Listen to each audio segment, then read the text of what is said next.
Imagine um povo que vive escondido entre as montanhas do Paquistão. Os Kalash formam uma das comunidades mais misteriosas e isoladas do mundo. Diferente do restante do país, eles seguem crenças próprias, falam um idioma raro e preservam costumes que intrigam historiadores e viajantes há séculos. Você sabia que as mulheres escolhem com quem querem ficar? Ou que os casamentos seguem regras nada convencionais? Ou que suas festas são tão intensas que você vai ficar chocado? Ficou curioso? Então prepare-se para conhecer algumas curiosidades bizarras sobre o povo Kalash, que com certeza você não conhecia. Escondidos entre as montanhas do Paquistão, os Kalash vivem em um dos lugares mais isolados do mundo. Suas aldeias estão espalhadas por 3 vales principais: Bumbure, Humbur e Birir, localizados na região de Chitral, no extremo norte do país. Cercados pela imponente cordilheira do Hindu Kush, os Kalash vivem em um ambiente de difícil acesso, onde o clima pode ser desafiador. No inverno, a neve bloqueia muitas rotas, deixando as aldeias isoladas por semanas. Já no verão, o degelo transforma os rios em correntes intensas, tornando qualquer deslocamento ainda mais complicado. Os 3 vales têm pequenas diferenças entre si. Bumbure é o maior e mais acessível, atraindo mais visitantes e sofrendo maior impacto do turismo. Humbur, por outro lado, é mais reservado, mantendo costumes de forma mais rígida. Já Birir é o mais tradicional de todos, onde a influência externa é mínima e o modo de vida permanece quase intacto. Poucos povos no mundo carregam um mistério tão intrigante quanto os Kalash. Entre tantas culturas do sul da Ásia, eles se destacam por uma característica que chama a atenção de historiadores e viajantes há séculos. Seus traços físicos lembram europeus, com olhos claros, cabelos loiros ou castanhos e uma aparência muito diferente dos grupos vizinhos. Essa peculiaridade fez surgir uma teoria que atravessou gerações. Eles seriam descendentes diretos dos soldados de Alexandre o Grande. A história faz sentido à primeira vista. No século IV a.C., Alexandre liderou suas tropas por terras que hoje pertencem ao Paquistão, deixando colônias pelo caminho. Alguns acreditam que seus soldados ficaram na região do Hindu Kush e, isolados por séculos, mantiveram suas características genéticas praticamente intactas, dando origem ao povo Kalash. Além da aparência, certas tradições também levantam suspeitas, como festivais que lembram celebrações gregas antigas e um estilo de vida bem diferente do restante do país. Mas pesquisadores decidiram investigar mais a fundo e analisaram a genética dos Kalash. O resultado revelou algo inesperado. Apesar de terem uma composição única, eles não possuem ligação direta com os gregos. Estudos indicam que sua ancestralidade é de povos indo-europeus que já viviam na região muito antes da chegada do exército macedônio. Ou seja, o mistério persiste, mas a explicação mais provável está na própria história local e não em uma conexão com Alexandre. Mesmo assim, a ideia de uma origem grega continua fascinando o mundo. Os Kalash vivem daquilo que cultivam e criam. Seu modo de vida gira em torno da terra, das colheitas e dos animais, fatores que ditam não apenas o que comem, mas também como enfrentam as mudanças das estações. A agricultura é a base de tudo. Como a região é montanhosa e os terrenos são irregulares, eles desenvolveram um sistema de cultivo em terraços, esculpindo degraus nas encostas para evitar que a terra fértil seja levada pelas chuvas. Nos campos, plantam trigo, milho e cevada, além de uma variedade de frutas, como uvas, nozes e damascos. Esses alimentos garantem o sustento durante o ano e servem como reserva essencial para os meses mais difíceis. Mas não é só da terra que vêm os recursos. O pastoreio também tem um papel importante na economia dos Kalash. Eles criam cabras, ovelhas e vacas, que fornecem leite, carne e lã para roupas e cobertores. Durante o verão, parte do rebanho é levada para pastagens mais altas, onde a grama cresce em abundância. Esse deslocamento temporário permite que os animais se alimentem melhor e evita o desgaste das áreas próximas às aldeias. Com um clima que pode ser extremo, o inverno representa um grande desafio. As montanhas cobertas de neve tornam o acesso às aldeias praticamente impossível, isolando as famílias por semanas ou até meses. Para sobreviver, tudo precisa ser planejado com antecedência. Os grãos colhidos no outono são armazenados em depósitos seguros, enquanto o leite dos animais é transformado em queijo e iogurte, aumentando sua durabilidade. A madeira para aquecer as casas também é coletada e estocada antes da chegada do frio.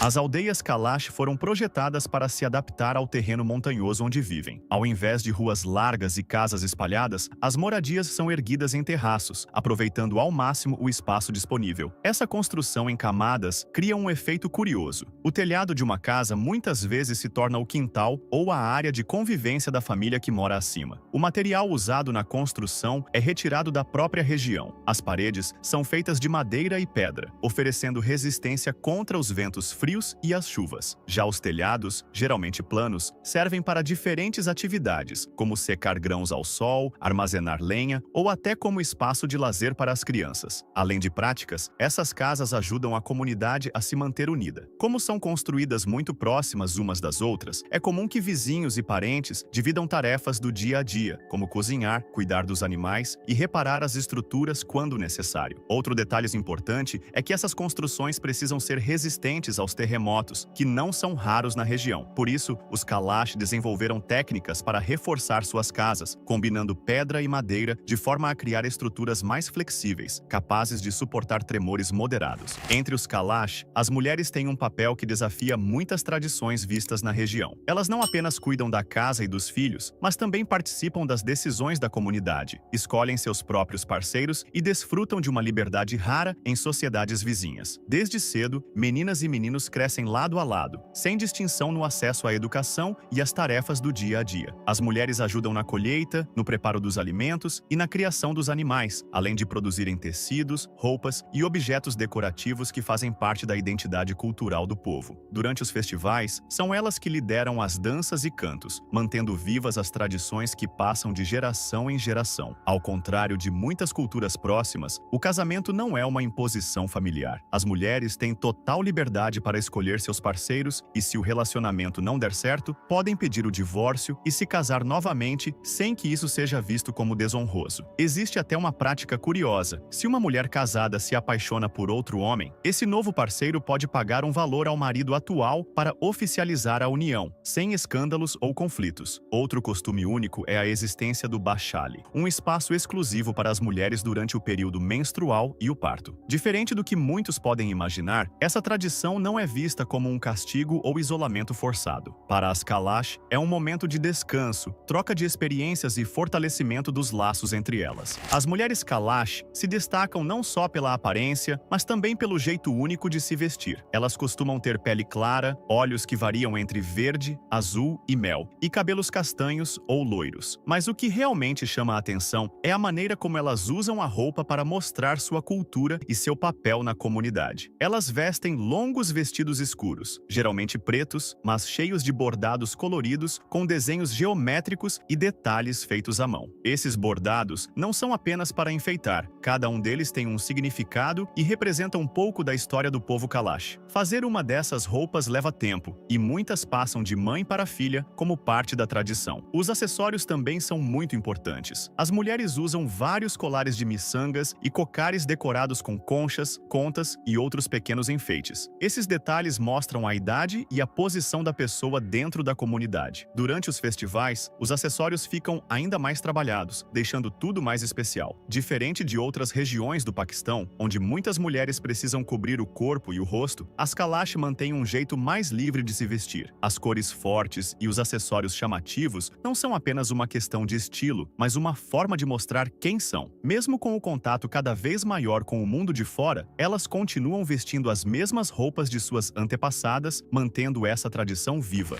Nos Kalash, o casamento é uma decisão importante, e a forma como as relações são conduzidas chama a atenção por ser diferente da maioria das culturas vizinhas. A monogamia é predominante, mas a poligamia não é proibida. No entanto, poucos homens escolhem ter mais de uma esposa, já que essa decisão traz responsabilidades e desafios que vão além do simples desejo de ampliar a família. Para que um homem tenha mais de uma esposa, ele precisa provar que tem condições de sustentá-las igualmente, oferecendo comida, moradia e segurança para todas. Isso não significa apenas riqueza material, mas também a capacidade de manter a harmonia dentro de casa. A primeira esposa tem um papel importante nessa decisão, e sua aceitação pode ser determinante. Se ela se opuser, a situação pode gerar conflitos familiares e, em alguns casos, até resultar no fim do casamento. Diferente de sociedades onde a mulher não tem escolha em relações poligâmicas, entre os Kalash, as mulheres possuem uma autonomia notável. Elas podem rejeitar um casamento arranjado, escolher um novo parceiro e até se divorciar se não estiverem satisfeitas. Esse grau de liberdade faz com que a poligamia não se torne uma imposição, mas sim uma possibilidade rara, vista mais em famílias que realmente dificilmente conseguem manter esse equilíbrio. Outro fator que reduz a poligamia é o próprio estilo de vida da comunidade. Os Kalash vivem em regiões montanhosas, onde a agricultura e a criação de animais são as principais fontes de subsistência. Manter uma família grande exige muito trabalho e recursos, tornando pouco viável a ideia de um homem dividir suas obrigações entre duas ou mais esposas. Além disso, a sociedade Kalash valoriza fortemente a cooperação entre casais, e um casamento bem-sucedido é aquele em que ambos os parceiros se dedicam um ao outro.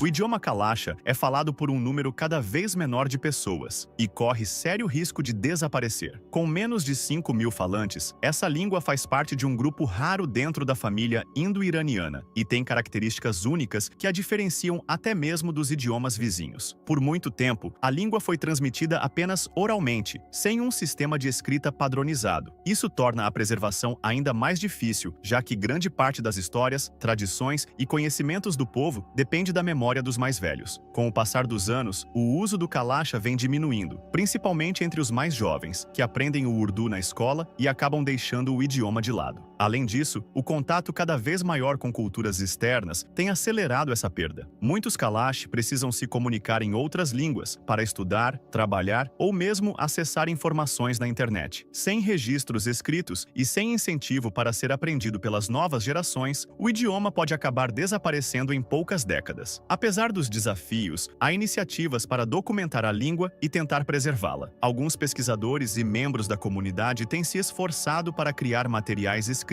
e estimular seu uso entre os mais jovens. A luta para manter esse idioma vivo ainda está longe de acabar, mas cada palavra falada é um passo para que ele continue existindo. Os Kalash são um povo único dentro do Paquistão. Enquanto o país é majoritariamente muçulmano, eles seguem crenças próprias, adorando múltiplas divindades e mantendo rituais que existem há séculos. A religião dos Kalash é baseada na adoração de deuses, espíritos e forças da natureza. Cada elemento tem um significado especial. As montanhas são vistas como moradas dos deuses, os rios são sagrados e o fogo é usado em cerimônias para purificação. Entre suas principais divindades está Dezal, considerado o criador do mundo, e Gestak, protetor das famílias. Além deles, há uma série de espíritos que influenciam a vida cotidiana, exigindo respeito e oferendas para manter o equilíbrio entre o mundo físico e espiritual. Os rituais são uma parte essencial dessa tradição. Durante o ano, os Kalash realizam diversos festivais que marcam as mudanças das estações e pedem proteção para a comunidade. O Chilam Joshi é uma das celebrações mais conhecidas, acontecendo na primavera para agradecer pela fertilidade da terra e pedir boas colheitas. O Uchal, no final do verão, celebra a colheita do trigo e do milho. Já o Chalmus, que ocorre no inverno, é um dos mais importantes, marcando a renovação espiritual e a conexão com os deuses. Além das festas, os Kalash têm locais sagrados onde realizam suas cerimônias. Pequenos templos de madeira e pedras são usados para oferendas, e há áreas específicas onde apenas os homens podem entrar para certos rituais. As mulheres, por sua vez, têm um espaço reservado chamado Bashali, onde permanecem durante o período menstrual ou após o parto, já que nesse momento são consideradas espiritualmente impuras, segundo a tradição. Por serem a última comunidade pagã do Paquistão, os Kalash enfrentam desafios para manter suas crenças. A convivência com grupos de outras religiões já levou alguns a abandonarem sua fé original e se converterem ao islamismo. Além disso, há pressões externas que dificultam a continuidade dessas tradições. Mesmo assim, muitos Kalash se esforçam para preservar sua identidade, ensinando a religião aos mais jovens e mantendo seus rituais vivos. Os Kalash têm um forte senso de hospitalidade e fazem questão de receber bem quem visita suas aldeias. Alguns estrangeiros e viajantes costumam ser convidados para entrar nas casas, onde são servidos com pão caseiro, leite fermentado e frutas colhidas na região. Durante festivais, essa recepção se torna ainda mais especial, com música, dança e a chance de experimentar pratos típicos. Além de oferecer comida, algumas famílias também disponibilizam abrigo para quem precisa passar a noite, garantindo conforto dentro das possibilidades locais. Eles gostam de compartilhar histórias e tradições, mas esperam que os visitantes respeitem sua cultura. Para os Kalash, acolher bem os outros não é apenas um costume, mas uma parte essencial de sua identidade. E o vídeo chega ao fim por aqui. Por favor, compartilhe seus pensamentos sobre o povo Kalash na seção de comentários. Não se esqueça de se inscrever no nosso canal e deixar um like. Seu apoio significa significa muito para nós.